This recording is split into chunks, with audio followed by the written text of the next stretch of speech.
Welcome to Your Thoughts, Your Reality with Michael Cole, the podcast that shines a compassionate light on the journey of veterans battling through life's challenges. Michael is a dual elite certified neuro-encoding specialist in coaching and keynote training presentations, dedicated to guiding military veterans as they navigate the intricate pathways of post-deployment life. Join him as we delve into the profound realm of neuro-encoding science, empowering these brave individuals to conquer universal battles, procrastination, self-doubt, fear, and more. Together, let's uncover the strength within you to re-engage with families and society, forging a new path forward. Hello, everybody. So today, super excited. We have Marquelle Brown, who's a functional medicine nutritionist, life coach, dual elite neuro-encoding specialist, and much more. So I want to welcome you. Marquelle, tell us a little bit about yourself. Hi, Michael. Thank you for having me on your show. It's great to be here. Absolutely. And I have been a nutritionist since 2014. And I've been interested in health and nutrition for a lot of years. And I was interested in high school. You know, we had a lot of sickness growing up, and I was always wondering, why are we always so sick? And then I started having my own family, and again, still having some different illnesses. And my husband actually did have thyroid cancer. My kids were always sick. And so I looked into it further. And the one thing that really pushed me fully into getting my master's in human nutrition and functional medicine was our oldest daughter. We sent her to school, and it had been hit by a tornado, had a lot of repairs done, and she had a chemical toxic overload from being in the school from all the chemicals while they were repairing it before and during while the kids were in school, and it made her very, very sick. And so I had a certification as a nutritional therapy practitioner, and then the laws started changing, and I thought, okay, if I really want to help people with the knowledge and the experience that I've had, I need to have a degree so that I can be solid in being able to continue to help people. And as I have found that nutrition and nourishing ourselves with foods is one piece of the puzzle, it has led me to a lot of other things, learning to manage our thoughts and emotions, as well as helping the nervous system learn how to regulate, shifting from the sympathetic fight or flight into the parasympathetic rest, relax, calm. And so my further training, being a life coach and then learning about the Neuro-Encoding Institute and becoming a neuro-encoding specialist has really helped to put all these pieces together so that I can help others. Yeah, fantastic. And so many of us sit and I don't know what's going on. I don't know what's going on. What do they say? This sucks. They go into misery instead of doing what you did, taking action and figuring it out. So congratulations to you. That's fantastic. Yeah. And I'm sure your family is much better off. And you. Yes, they are. And our daughter, she was so sick. It took about 3 years to rebuild her immune system. And it was a lot of perseverance. And the reason why I kept searching and kept searching and kept searching was because my daughter was so reactive. She developed a latex allergy, and she would just go right into anaphylaxis. Wow. And I didn't want to live, the rest of my life fearing that she could die any second. And so, I kept searching and praying, okay, how can I find answers to help her system and her body repair? She was 6 at the time. And so it was 3 hard years of really intense work with nutrition and supplements and, delving into some energy work. And then we moved, and she had healed so much when we moved to our new home. Nobody knew that she was even sick. And wow. So, wow. And she's 26 now and doing so well. And, she still has to be careful, but she can still pretty much do whatever she wants. And she's living fantastic. A healthy life. Yeah. Fantastic. Thank you for sharing that, truly. When you said 6, I literally got chills, and thinking as a parent, what your family went through. That that is not an easy thing. So again, got that leverage on yourself, didn't you? Yeah, it was so hard. And I will say I learned a lot about mental health as well. Because 6-year-olds don't want to just lay on the couch and do nothing and feel like she'd say, I feel like I'm going to die. And her moods, after she would come home from the school and all those toxins and she'd start detoxing, they just were erratic. Wow. And I just remember going, oh, this is what a chemical imbalance is in the system, because 6-year-olds don't do that. And she was Yeah. fine before that. And then a lot of these things, I couldn't quite figure out what it was. Was it something with the school or was it something else? And then she came home and was okay for 2 weeks, and we sent her back, and that's what pushed her over. And I actually had to take her out of school because she had a massive anaphylactic reaction, not at school, but it was after school at the end of the week. She had some dental work done, and her body just couldn't handle the toxic overload. And I had to take her out of school because she Wow. couldn't do it. And so one of the other things that has kept me searching for answers, not only to help myself and my family, also to help my clients that I work with, is, there are different modalities, different pieces to the puzzle. And I kept taking my daughter to the doctor, and they would run blood work, and they'd say, I'm sorry, there isn't anything I could do for you other than send me with an EpiPen. And I'm like, oh my heck, I have this very fragile child that is so reactive that she really could die at any point. And those EpiPens are not always a guarantee. Right. And I was like, there has to be more to be able to help her. And so I really feel God's hand was in this, and he really guided me a lot to everything that I have found. Awesome. And that nutrition piece was huge. And then I got to go on to, the brain health and learning, worked with a therapist in mental health as a coach. And so I got to learn more tools. And then I've been able to even go further with more of the neuro-encoding.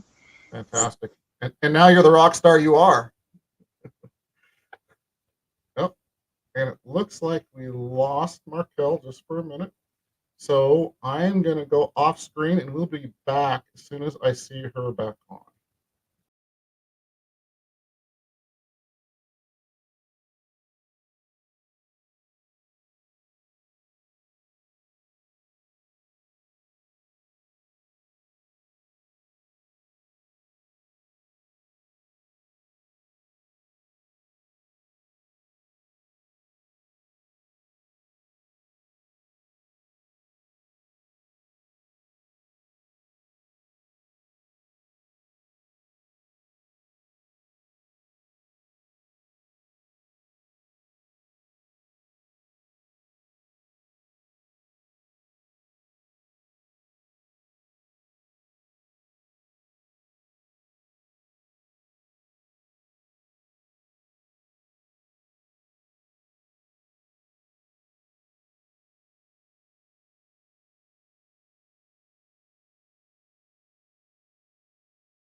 And looks like our tech issue is over, and bringing Marquelle back to the stage. Hi, sorry about that. Oh, hey, like I always tell everybody, this is live. It's not Memorex if you're old enough to know that. This is not edited. This is us. Okay. So if we can we talk a little bit more about explaining the connection between gut health, autoimmune conditions, which is what we were talking about as well, and trauma. I think it's essential to address these areas together, really, in your practice. So can you talk a little bit about that? Yeah, absolutely. So, when we experience trauma, our nervous system is disrupted. There's usually a shock to the system. And oftentimes that's because people haven't been able to move through that trauma appropriately. And Mm, so sometimes it just gets stored in our nervous system. And so we can be stuck in the sympathetic fight flight, which is the overwhelm, anxious, worried, anxiety, or we can right. dip to the freeze, which is a collapse where we just want to shut down. And so when we have these trauma responses, it actually slows down all the systems. It Mm, slows down our digestion. So it actually, a lot of people who have had trauma, they'll say, I'm sick to my stomach. Now that can be intuition. And a lot of times, because of when we have this trauma, this unresolved trauma, it can become chronic. And so they definitely have gut issues. And when you look at the autonomic nervous system, there's another portion of that which is in the gut. It's called the enteric nervous system, and it's just tons of nerves in that enteric nervous system. And so the gut is compromised, and wow, therefore have this gut-brain axis. So therefore, the brain health is compromised. We've got moods, we have all of the anxiety or the depression and things that can accompany that traumatic response. And so when the nervous system is dysregulated over time and the gut, because it is compromised because of the trauma response, we aren't able to digest and utilize our foods as well, um, which makes us susceptible for more infections, pain and inflammation, which over time leads to autoimmune. right. The percentage is very high for those who have autoimmune diseases. There is some sort of a trauma. And so oftentimes as a nutritionist, I get people that come to me that want to work on their health, whether it's a diagnosis that they have or gut issues. And most of the time when people come to me, um, it's because they've been to so many doctors that they aren't getting the answers to help reduce their symptoms. And so as I started noticing this pattern with the correlation, okay, we're having people come in here for improving their nutrition, modifying their lifestyle factors, and improving these diseases that they've occurred throughout their life experiences, I started noticing the trauma pattern. Mm, And I have had my own trauma as well. And so I was, working a lot on myself and learning to also help myself. And so I started seeing the pattern with clients. And so now I actually ask clients, have you had any trauma in your life? Is there any significant event? And usually they'll say yes. And then sometimes, as we generate more and they get to know me better, sometimes that will come out because right. trust it's from so long ago, or they don't really think that it matters. And so they don't bring it up because, again, they're still pushing it away. That's a long time ago. I just need to get over it. That doesn't have anything to do with this. And so it is all connected. And with functional medicine, we are looking at mind, body, spirit. We're looking at the whole system. We can't just look at one piece of the puzzle, Hmm. which is why a lot of times people can't find an answer, because if they're going to a gut doctor, they're only looking at the gut. If they're having mental health issues, they're only, going to the therapist or the psychiatrist to get medication, and they're not looking at everything as it's integrated together. Yeah, absolutely. So, Marquelle, have to just add, I'm a huge believer in what you're saying. I've seen it myself. You're trying to figure it out, and you go to the doctor and this specialist and that specialist, this specialist, and then all of a sudden you have a life change, or you just get in a better place, and some of those things just seem to go away. So True. yeah, I'm a believer. So thank you for sharing that very much. So you talked about you having trauma and that kind of stuff, and I'd like to talk about that, especially with the veterans and their families. And you know how's your experience with PTSD and trauma influenced your approach, helping others, especially veterans and their families can use these skills, who are struggling with trauma and related challenges. Yeah. It is a challenge, especially when it's chronic.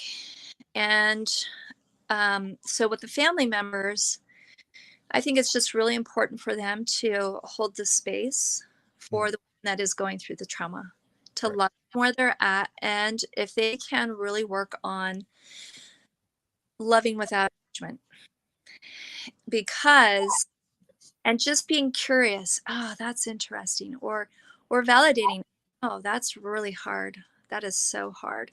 And for those veterans, who have served, seen horrific things and experienced horrific things, bringing in that self-compassion for themselves, that was really hard. And it's so hard that, my system is just still responding to that.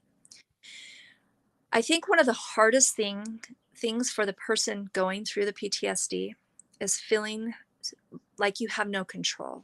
Right. Really can't control that. And you know what? Until you gain tools and you find the right combination for you as the individual, it is, we really can't control it, because it's the system just responding to a trigger or something that flashes the memory, and it's like so automatic.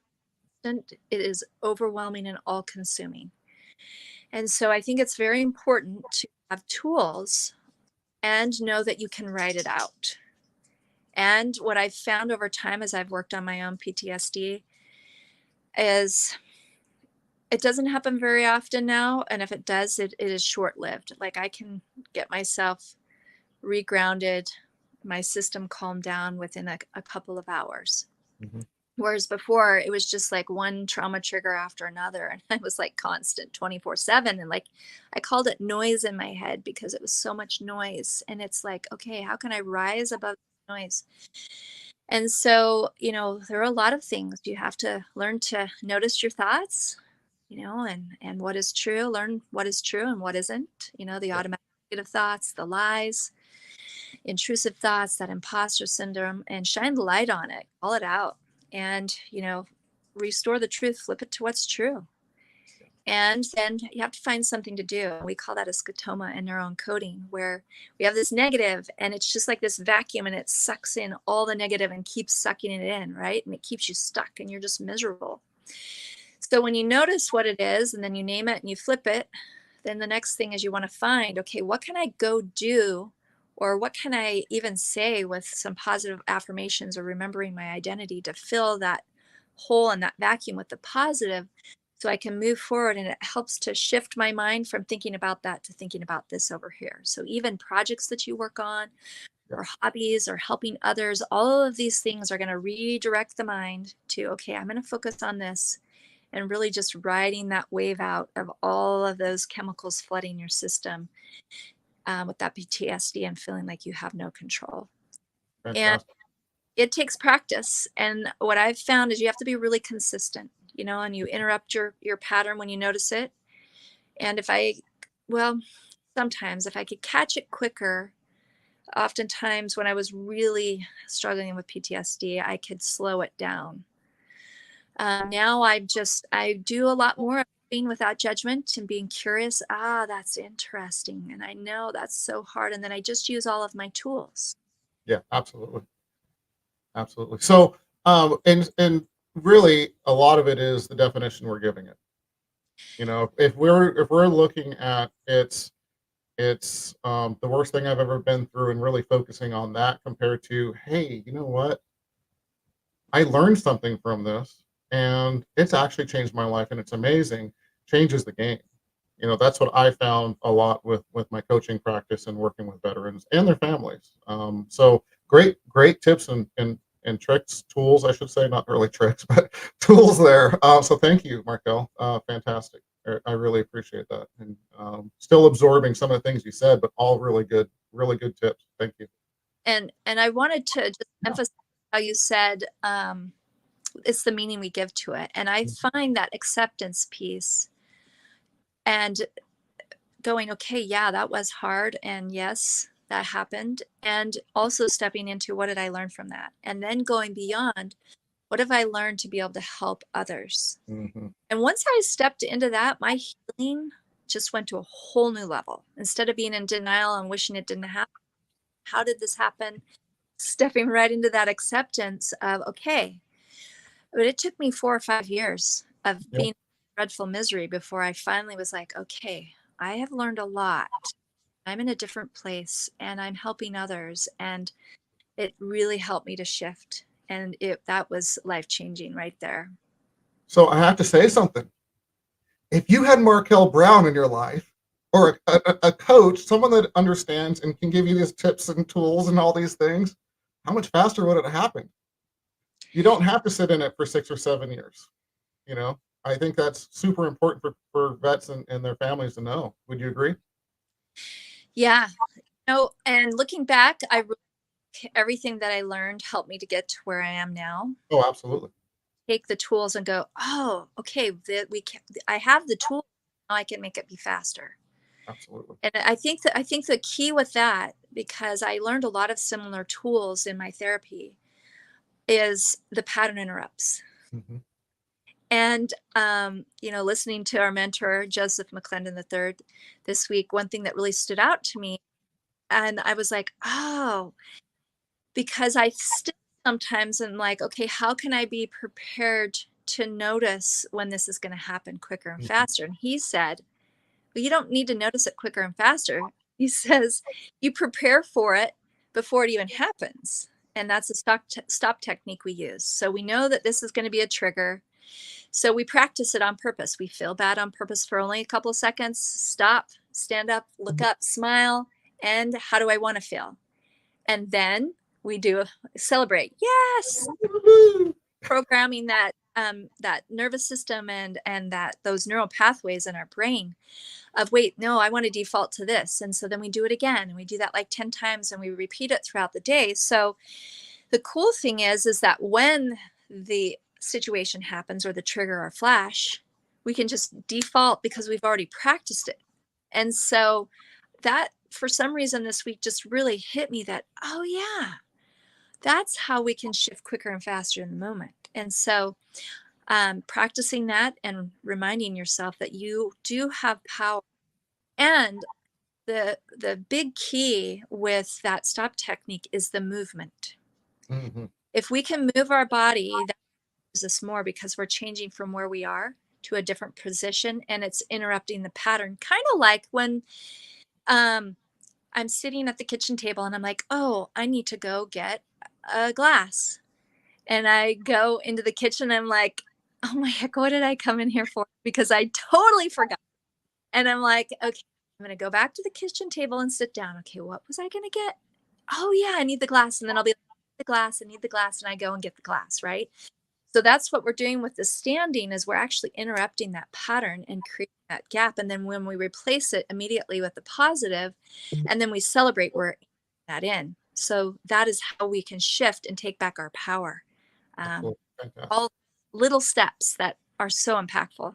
Fantastic. And thank you. I really, anytime anybody starts talking neuro-encoding, I just love it. So thank you. And having these little skills really change the game, guys. I for my own life, I know, and I'm sure Marquelle, you can say the same thing. When I joined and learned neuro-encoding, and then of course went into other certifications with neuro-encoding, it changed the game, changed my life.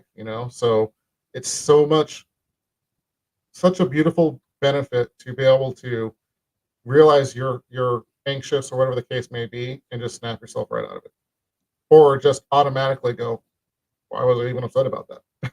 Why was I even thinking about that? Doesn't matter. and just move forward. So thank you again for sharing that. Fantastic. We're blowing through time here, so I want to make sure that we talk about the somatic and self-regulation exercise. What is it, and what does it do? Can you talk about that for me? Yeah. Super important. Yeah. So somatic exercises come from the polyvagal theory from Peter Levine. And basically what it is getting in touch with what you're feeling. Mm.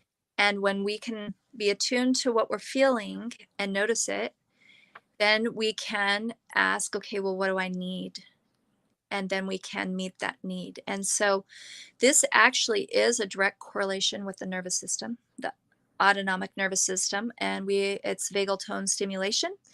And actually, I have used this a lot with my gut health clients who are really struggling because most people that have gut health issues are their nervous system is dysregulated and they're in that fight or flight.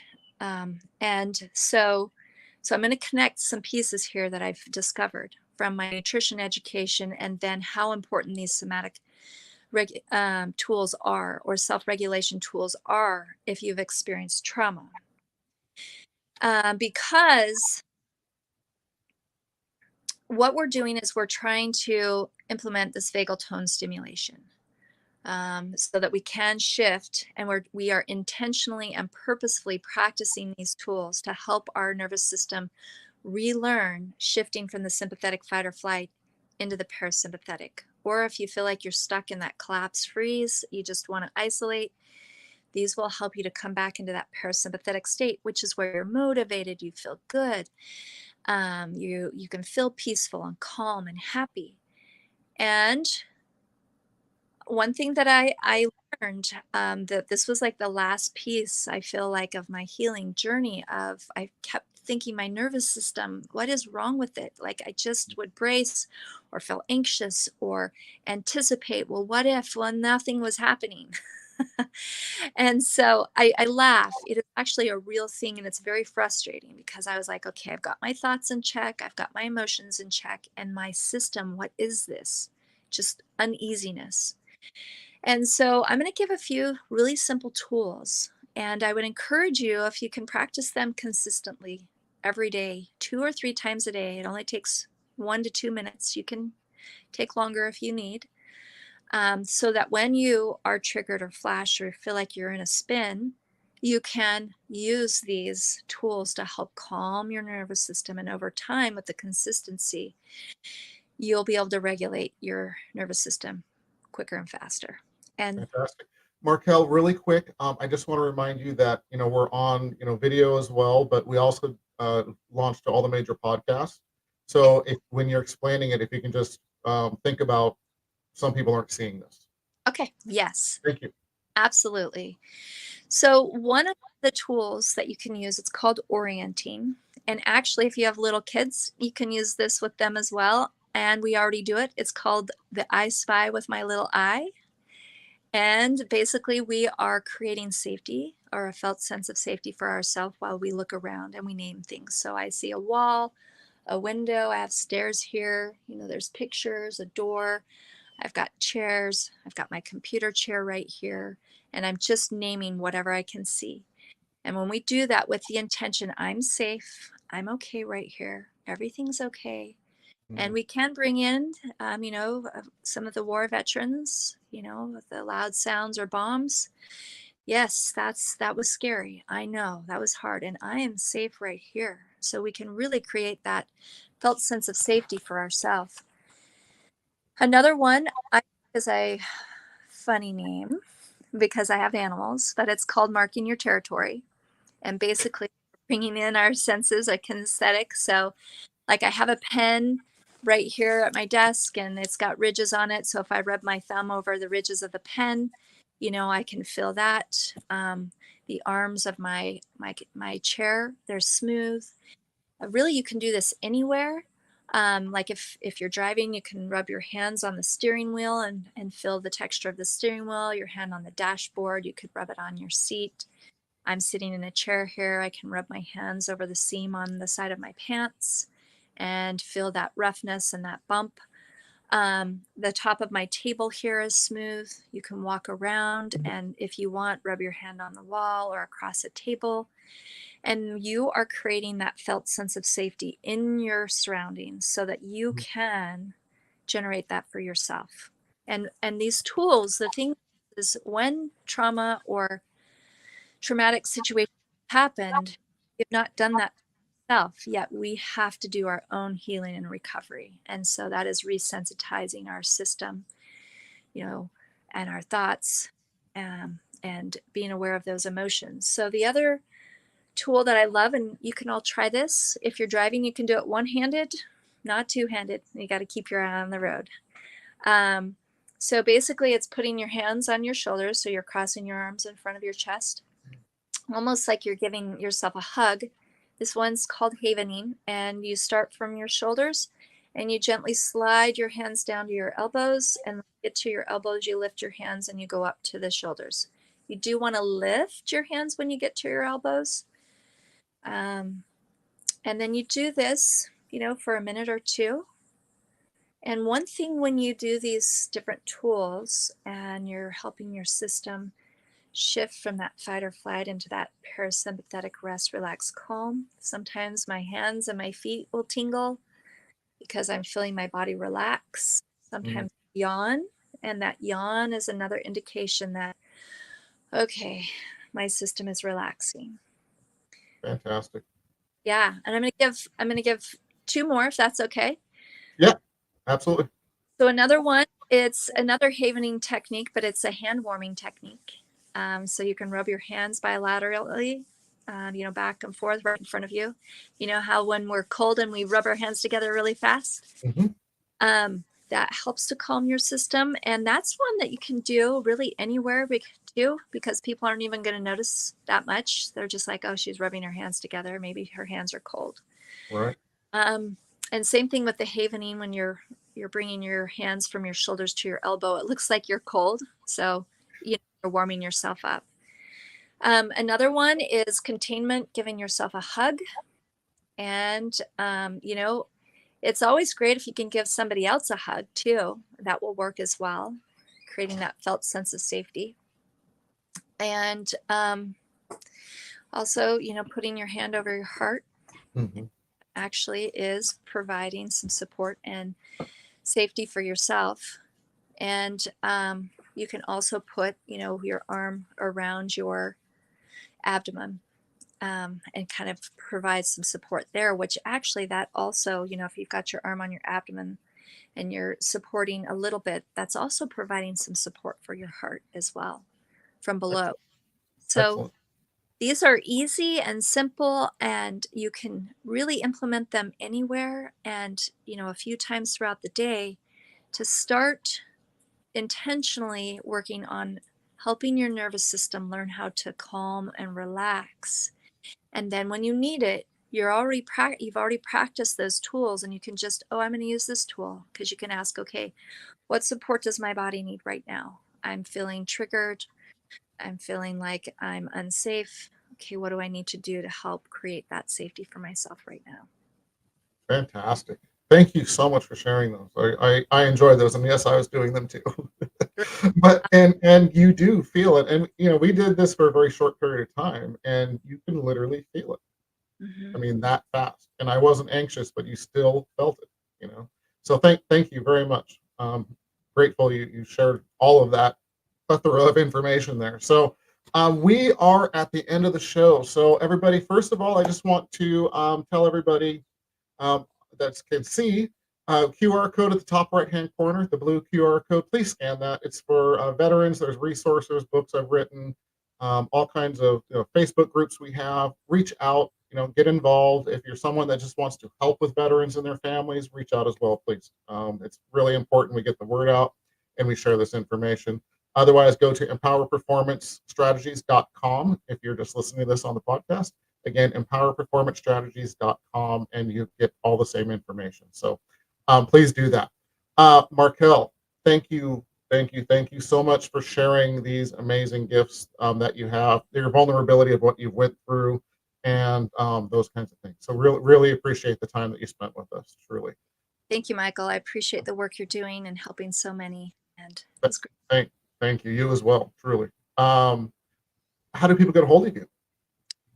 So they can go to my website, marquellebrown.com, and that's my name, MarquelleBrown.com, and reach out there. And I would love to visit with you. I give a 30-minute complimentary session, discovery call to see, what your concerns are and what you would like to work on. And then we go from there. Fantastic. So thank you again. And we always close out the show with 3 tips to get veterans and their families further, faster, and thriving in life. What do you got? Okay. Practice your somatic self-regulation tools every day. Do your self-care. Self-care is self-repair, and that could be a lot of things. And start to notice what you're feeling, where you're feeling it in your body, and what the thoughts are that go along with that. And noticing if they're true or if they're, intrusive thoughts, and switch them to what is true and find something to do to help you to be able to shift from that negative into something more positive. And all those little steps will help you go from what you think is impossible to overcome to making that possible, where you can find joy and happiness, and have that motivation in your life that you're wanting to have. Love it. Love it. Thank you so much. Marquelle, again, thank you for being here. We'll have you back on if you'd like to. Okay. I'd love it. Sounds fantastic. All right, everybody. What was that? Sorry. Take care. Oh, yes. All right, we're out. Thank you, everybody. Thank you for joining us on another insightful journey of Your Thoughts, Your Reality podcast with your host, Michael Cole. We hope the conversation sparked some thoughts that resonate with you. To dive deeper into empowering your thoughts and enhancing your reality, visit empowerperformancestrategies.com. Remember, your thoughts shape your reality, so make them count. Until next time, stay inspired and keep creating the reality you desire. Catch you on the next episode.